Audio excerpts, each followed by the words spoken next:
действия на наши служители, на служители на полицията, на всички лица, замесени по случая, във връзка с този случай. Абсолютно всички действия. Уверявам ви, че независимо от краткия срок на самата проверка, действията по нея се водят изключително интензивно и до момента са събрани в голям обем материали, така че скоро ще има изявления. По отношение на лицето Румен Иванов, Райчо Иванов, по отношение на същия е внесено искане за вземане на мярка за неотклонение, задържане под стража. По отношение на това искане в районен съд Асеновград вече е насрочено дело, което ще се гледа в 11:30 днес. Към момента Иванов е с мярка с постановление за държане 72 часа с постановление на прокурора. Това задържане на 72 часа не е мярка, това е средство, за да го осигурим да присъства на делото, най-общо казано. Независимо, че може би седмица минал случая, всички или поне голяма част от следствените действия по делото вече се извършили. В най-кратък срок неговото приключване, за което евентуално и допълнително ще уведомим обществото, тъй като, както знаете, се стараем да поддържаме максимална публичност по този случай. За съжаление, трагичен и драматичен. Ако имате вие въпроси някакви, може да ги споделите с нас.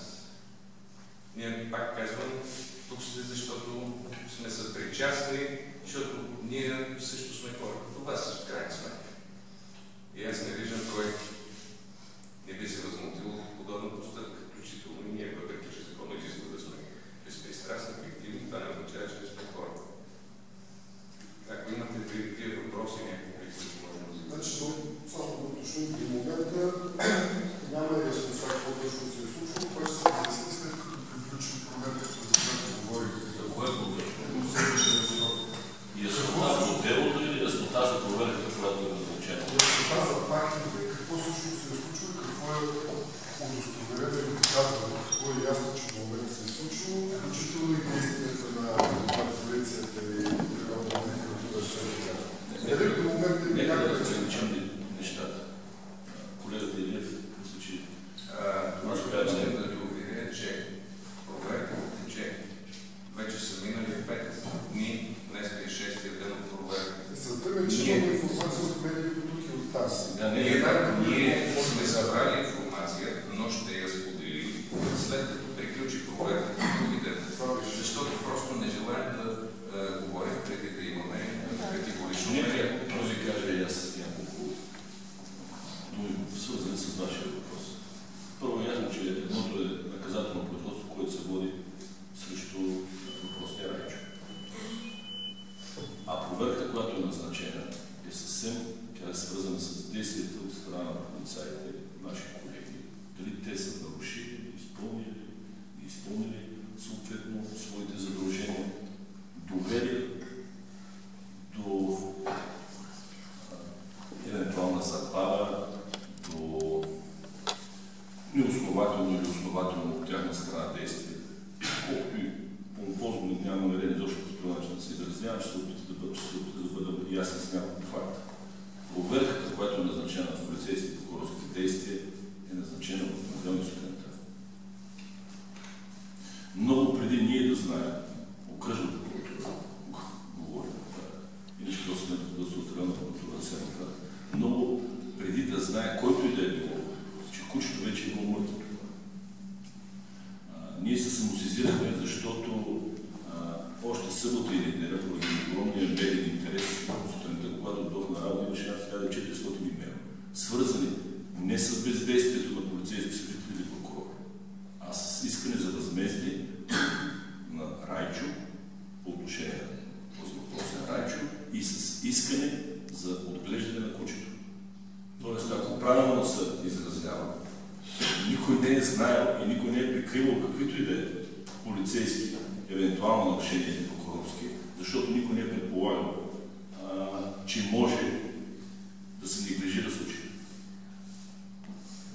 7-дневен срок е на тази проверка. Господин Белотеков е мой заместник, който заедно с друг колега определен на Кошна комисия да извърши такава проверка. И ако има някакви основания за търсене на отговорност, тя ще бъде потърсена. Като вие ще бъдете уведомени. Това публично ще има действие. А иначе от понеделник, след като се самосъздирала окръжна прокуратура за тези действия, вие получавате ежедневно информация по този съдебно производство. Откъде можем да се информираме за действията за своевременно? Ние уведомяваме всички. Във връзка с информацията, ние публикуваме официални прес-съобщения, които разпращаме на всички възможни медии. Разбира се, няма пречка с говорителите на прокуратурата да се свързват и нашите телефони са публично обявени на сайта на прокуратурата. Не вярвам някой случай да откаже тази информация. Нашето желание също е да поддържаме яснота и публичност по случая. Нека ви кажа и още нещо, вече свързано с вашата реакция и нашите действия. Районна прокуратура Асеновград внася искане за задържане под стража, защото това може да реши само съдът, постоянна мярка за неотклонение, не заради обществения натиск. В никакъв случай, аз съм длъжен да го заявя. Вашата реакция е абсолютно адекватна и тя е подкрепена поне на почтата на окръжна прокуратура на над 3000 сигнална цел. Над 3000. И тя е абсолютно основателна тази реакция. Внасяме искането, защото по отношение на това лице, това е прецедент за такова деяние да се иска мярка за неотклонение задържане под стража по отношение на лице, което не е осъждано, което никога не е било криминално проявено, което, както ние казваме, с изключително добри характеристични данни. Внасяме искане, защото след като му е било върнато от полицейски служители кучето, той е бил предупреден незабавно да се погрижи за него, да му осигури лечение. Такова нещо не е извършено. И внасяме искане, защото има още едно куче. Аз мога ли да ви гарантирам и на вас, че ако ние не поискаме от съда да го задържи под стража, този човек няма да отиде да убие другото куче. Верно ли е връщането на кучето в страната? Нека колегите свършат работа. Смятате, че... По отношение на резултата от тази проверка, преди да говорим какво наказание ще бъде предвидено в закона, ние трябва да бъде установено какво е нарушението и каква е отговорността, която се носи. Вижте, за вас е естествено, но това нещо не го установим по дело, няма категорични доказателства. Просто ние не можем да се свършим работа, защото в крайна сметка в една демократична правова държава трябва да има доказателства. Събрани по надлежния ред, има просто ред, по който се събират и доказателства, което чисто технически изисква време.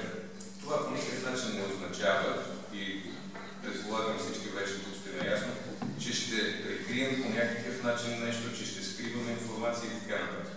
Конкретно, за да си довърши отговора на въпроса, по отношение на това кой какво наказание го заплаща, първо трябва да установим кой какво нарушение е извършил, за да преценим каква е отговорността му. За всички тези въпроси ще има отговор в най-кратък срок, а именно други ден, понеделник 17, когато приключва проверката, или в кратък срок след този проверката, колегите имат дневен срок за изготвяне и на третия ден да представят мен доклада, за да мога да прочета тяхното становище, всички документи, които са събрали, и тогава ще разберем, и вие ще разберете, поне ще разберете нашата преценка на окръжна прокуратура или моята, ако ще да има или няма. Ето, аз стоя пред вас и ви казвам. Нарушение от кого? Но вие сами разбирате, обществения отзвук, както за това деяние, така и за много различни други постоянни. Не е възможно за всички регистрирани престъпления, окръжния прокурор, неговия заместник или говорителя, да се ангажира и да се занимава с предварително становище. Аз ви казвам като граждан, като човек. Нека да изтече този срок. Нормално и естествено е вече да се страхуваме всички, че нещо някъде се прикрива, защото всички го виждат. Не говоря с конкретни случаи. Така че бих ви помолил за кредит на доверие относно времето. За резултатите вие ще се прецените. Не очаквайте обаче в този момент аз да отсъдя, че някой е крив, друг е прав. И още нещо. Според мен, голямата ви цел в случая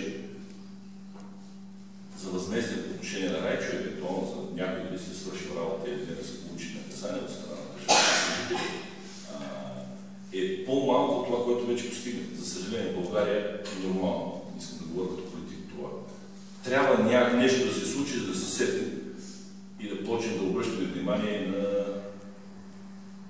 убийствата на кучета и други животни. Защото трябва да ви кажа, че от тук насетне самите полицейски служители при всяко едно намерено мъртво куче ще изследват причината за смъртта. Нещо повече ще ви кажа. Това е факт. В момента, в онзи ден бяха в Горно Бъдели дома, водеше Резуля Басеноград. 2 кучета. Отровени, неотровени, образуват експертизи. Ма вие, ще разберете, вчера е в Семопресник. Бе застреляни. Ама вижте, това ви казвам, вашата реакция е довела до това. Аз ви казвам, също имам някакви, може би, пристрастия. Дали към животни, дали към кучета, дали към котки, това е мой личен живот. Но по-голямото е това, което вие сте постигнали. В момента всеки един полицейски служител, за съжаление след този случай, се подсигурява, или как се изразява колегата Сорица на работа, и започва. Ще има ли някакво изследване на действията на ОТГХ Пловдив? Това е контролния орган, който следи за... Имате право да знаете. Който трябваше да наложи принудителна административна мярка да отнеме животното. Всъщност от една страна полицията е сгрешила да каже, че е върнала животното, от друга страна контролния орган е трябвало веднага да го отнеме. Сега може ли само да се кажа?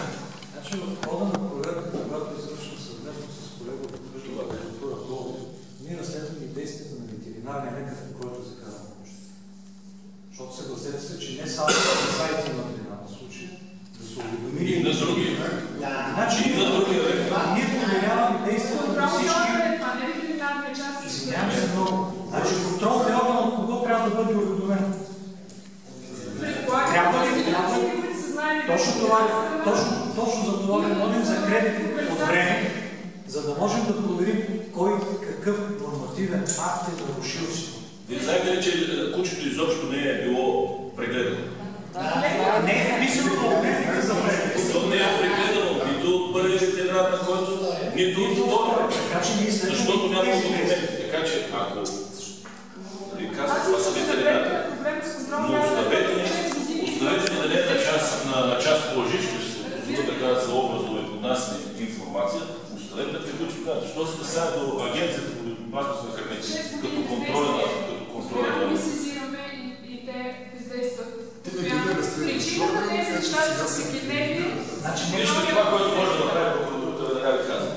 И то ще излезе. Ако се установи такива данни за липса на отговор от тяхна страна, принципно през годините, на тях да им се окаже да се изпълнят, сигурен съм, че на тях да им се окаже да се изпълнят законното правомощие, ние сме до тук.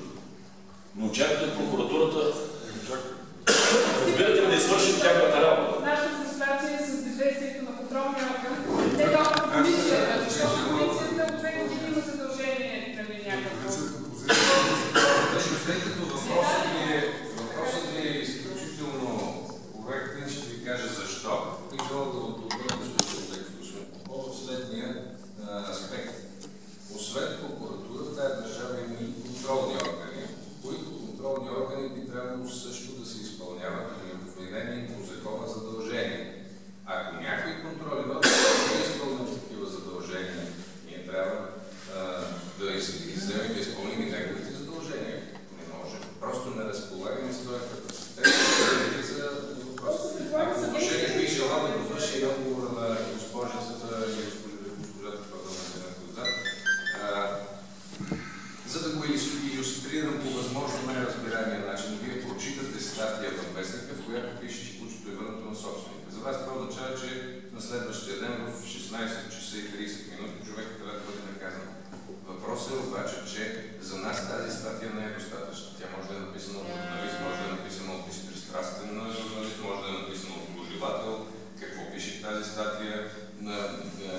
Все пак нашата работа има някои изисквания за реда, по който работим, за да се знае, че когато на това ще сме написали А, това е удостоверено, че е така. Нашата цел е да установим това, което се е случило в действителност и да го докажем по най-добрия начин. Това изисква технологично време. И мисля, че срокът, в който и делото тече, както и срокът, в който проверката предстои да приключи, са неразумни, а просто в минимални срокове.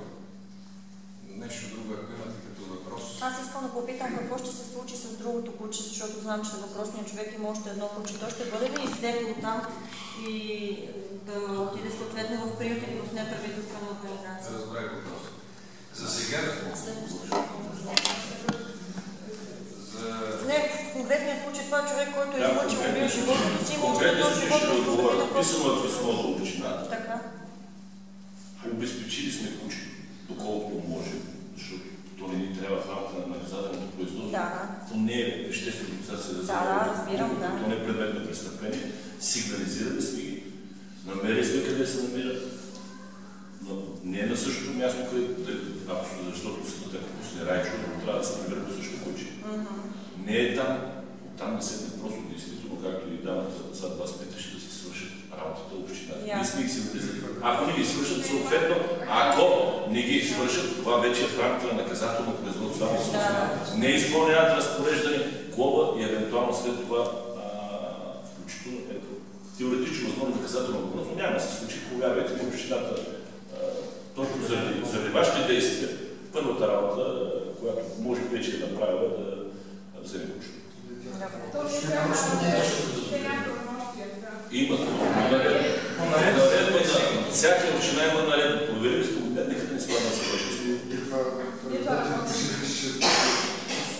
Ами преди да се пише писмото и до агенцията по храните писмо. Само, че оттам пък казва, че кучето ни било по закона за дивите животни не са специалисти. Те също са. Разбирате ли? Не са специалисти.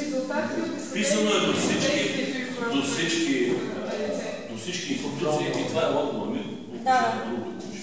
Аз съм сигурен, че съществува такъв ред и той ще бъде открит за по отношение на докторирането на това куче. Както виждате, за сега нашите действия, реално резултатът от тях е, че въпросният Иванов няма достъп до него. Това е едно за Кога е задържана си в част? Значи от вторник е постоянно. Така става. Тоест на практика... А вие работите с районна прокуратура в Асеновград заедно? Не. А как стават нещата? Изобщо не би трябвало да работим заедно. Окръжна прокуратура Пловдив е надзорната и висшестояща прокуратура на районна прокуратура. Само вие го работите в случая вече? Не го работим. Това ви казвам. Те са компетентни. Ние имаме право да проверим техните действия. Ясно. Вие проверявате какво са направили. Включително не даваме наказание по самото наказателно производство, но съгласили се ли, ако искате не се съгласявали. Има около 1000 дела на производство само в окръжна прокуратура за убийство, само за такива. Ние сме 20 прокурора. Окръжени за месеците един или двама. Ако по всеки един случай тръгне лично да се ангажира, се занимава, това означава просто на трети ден да се навълнили, защото трябва да може да се изпълни задължение. Колегата Илив е тук, тъй като районна прокуратура се е в категорията малки прокуратури и няма говорител. Той любезно се съгласи да подпомогне мен и колегата ни в контакт с вас, защото те ми не слови. Мисълта ми от тук нататък гражданите с кога могат да контактуват за яснота по този въпрос? Както виждате, осигуряваме ресурс за контакт за момента. Всъщност предполагам, че и в бъдеще няма да има никаква пречка, разполагайки с информация да я споделя с вас.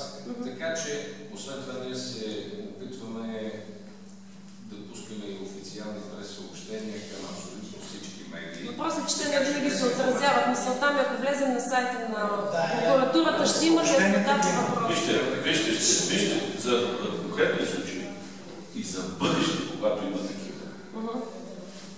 Много уместно ви е въпросът.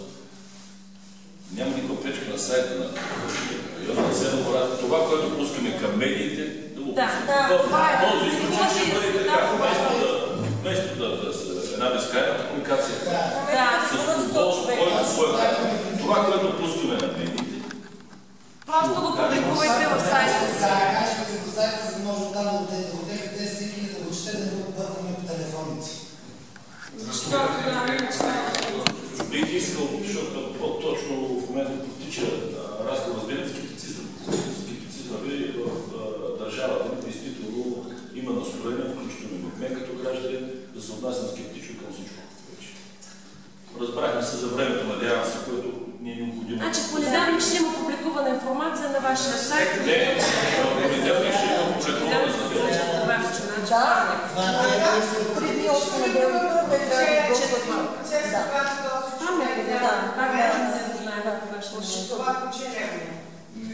Вече влизаме в същината на наказателния процес, ние не можем да коментираме действията на съда. Значи за това дали е виновен или не Райчо, ще се произнесе районен съд Асеновград. Ние да го задържим, смятаме. За да имаме искане до районен съд за налагане на мярка за неотклонение за престъпление, което се наказва с лишаване от свобода от 1 до 3 години. Забележете, до 3 години. Това значи, че ние смятаме, че са налице изискуемите предпоставки, които са визирани в наказателно-процесуалния кодекс. Тоест, обоснованото предположение, че лицето извършва престъпление, което се наказва с лишаване от свобода или друго по-тежко. И на второ място, че имаме основателно съмнение, че това лице, ако не бъде задържано, т.е. ако не му бъде наложена най-тежката мярка за неотклонение, са на лице хипотетичните предпоставки той да се укрие или да извърши друго престъпление.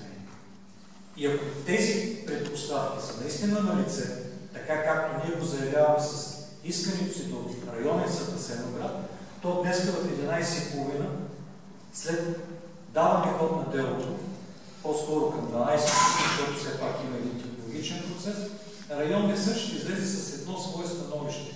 Тоест, или ще наложи мярката за неотклонение, която се иска от прокуратурата, или ще наложи друга различна от нея. Това определение на районния съд подлежи на протест или обжалване, т.е. ако не бъде удовлетворено искането на районна прокуратура Асеновград, районният прокурор, който се явява в заседанието, може да го протестира пред окръжен съд и съответно, ако Райчо бъде задържан, той може да обжалва тази мярка пред окръжен съд Пловдив. Окръжен съд Пловдив се явява втора инстанция, въззивна в процеса, чието определение не подлежи на протест и обжалване. Тоест, ако окръжният съд каже, този човек трябва да е на свобода, това определение е окончателно. Той ще излезе на свобода. Ако окръжен съд потвърди налагане на мярка за неотклонение задържане под стража, той ще остане в арест. Това е технология. Въпрос имам, извинявайте. Да, извинявам се много. Исках да задам един въпрос, още докато бяхме на темата за разследването на служителите на полицията. Предполагам, че за всички нас е много важно да знаем. Вие казахте, в момента тече производство, знаем, че зависи от хода на разследването какви факти ще бъдат доказани. Въпросът е, ако бъде доказано, че те неправомерно са върнали кучето на насилника, какво наказание се предвижда в такъв случай за тях? Аз мисля, че отговорих на този въпрос. Извинявам се, ако не съм чул. Че за да кажем какво наказание се предвижда, ние трябва да... Не, пита хипотетично. Ако бъде доказано. Вижте, ще ви отговоря аз също хипотетично. Това нещо може да бъде престъпление лично. Това нещо може да бъде административна отговорност. Това нещо може да влече дисциплинарна отговорност. Прекалено, хипотезата е прекалено широка, за да мога да реагирам и да отговоря. Въпросът е според закона, предвидено ли е наказание и какво е то? Няма такова престъпление. До сега не е предвидено. Това са наистина хипотези, които колега се опитва да обясни. Знаем, че като го върне... Да, те са много. Много е казуистично. Той го е предупредил и му е върнал куче. Това е част. Въпросът е, че в случая самото действие е връщане на жертвата на насилника. В закона за човек какво действие е предвидено? В наказателния кодекс. Това, че някой прави нещо, не означава във всички случаи, че той трябва да бъде обвинен виновен за конкретно. Ние сме длъжни да установим още доста факти. Всяко едно престъпление има както обективна страна, свързана с въпросното даване, така и субективна страна, свързана с съзнанието какво прави. Защото може това съзнание да има различни аспекти, различна форма на вината. Нека да си свършим работата и това, което ви помолихме, просто един кредит на доверие в рамките на няколко дни. Относно собствеността на кучето, някой мисли, че пита госпожата отзад. Аз пак ви казвам, че въпросът, чие е това куче, дали е въпросния собственик, Иванов въпросния собственик, дали е друг, твърде много аз се съмнявам да има отношение към релевантността. Нищо не ви разрешава това куче, ако е бездомно, да отидете да си говорите на това, което е ваше или ако е ваше. Без разлика в закона е... Конкретният текст няма разлика. 325 буквално гласи, че който противозаконно причини смърт и така на гръбначно живот. Там пише на своето куче или на чужото. Гръбначно живот. Дали е негово или не, е без разлика за наказателството. Искам да попитам нещо друго. От 2 дни тече събиране на подписи в село от съседите и приятелите на този господин. Това нещо, тази подписка, ще повлияе ли някакво на решението? Аз за да подписка. Подписка на подписка какво е? Защита на господина. Значи наказателният процес е познаване събиране на доказателства и знаването на нетика. Това не се кредитира не е доказателство. Това може да бъде в негова полза с оглед евентуално събиране на характеристични данни на личността. Но това не е доказателство по смисъл. Вие желал да допълня нещо, което господин Попов има възможност да каже, трябва много ясно и да бъде разбрано от обществото. Всичко, което ние правим, няма отношение към обществения натиск. Тоест, не може обществото да се събира примерно 2, 3 или 2000 човека и да кажат, ние искаме да стане това и ние да отидем и да го направим. Ако ние правим нещо, това означава, че сме намерили наши законови основания и по наше вътрешно убеждение сме решили, че ще го направим. Така че ако подписката е от 2, 3 или 5000 души, това няма да изиграе върху вътрешното убеждение на колегата някакво. Просто може би аз не разбрах въпроса. Точно това е. По същата, дадете убедение, че 12,5 влезе на мярка от целия свят, прокуратурата се оплаши и реши да внесе. Само че преди няколко години, след като всичките любители на кучета има осъдителна и ефективна присъда в 1 май. След като е било прекратено, делото окръжна прокуратура е отменила, възобновила, внесена обвинителен акт и лице за убийство на куче в затвора. Може да го проверите. Така че, разбирате ли, ние не сме действали заради вашия начин казано сега.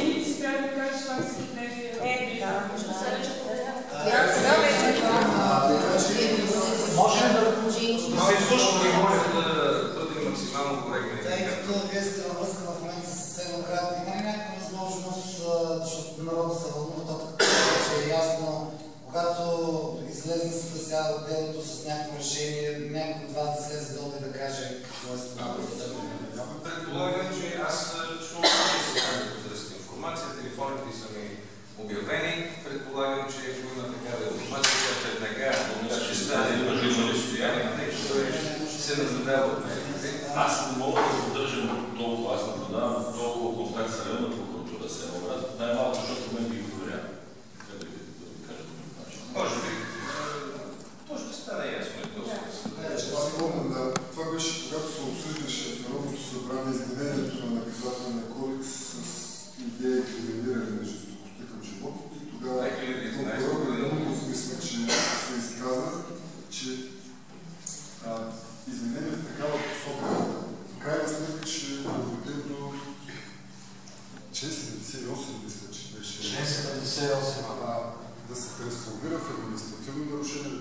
Административно наказание. Има ли административно наказание? Има ли такава вероятност? Ние смятаме, ние прокуратурата, това е юридически проблем. И окръжна прокуратура, като сме обсъждали, казва, че не може да бъде 78, т.е. да бъде осъден от наказателна отговорност, да бъде наложено административно наказание, сирешло. Защото е причинена смърт. Първо текста от 2011, 8 стация, пише, има ли смърт